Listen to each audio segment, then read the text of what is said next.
Assalamualaikum ya ahli kubur. Ini dia nih, bikin slime dari bahan seadanya guys. Garam ada, dan juga pewarna makanan ya, kalian bisa ganti dengan apapun. Nah, minyak buat pelumas, dan juga kecap guys, jangan lupa. Dan ini ada nasi ya guys. Ini gampang banget ya, ini disebut slime miskin ataupun susah gitu kan. Nah, kita campur garam nih, awas jangan kebanyakan nih, nanti bisa gagal asli dah, kocak anjir. Nah, kemudian kita ratakan asal-asalan.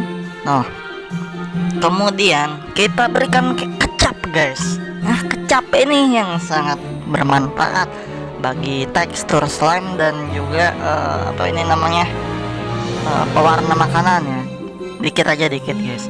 Nah, setelah dicampur hasilnya seperti ini, nanti bagus banget ini slime. Nah, tutorial bermanfaat ini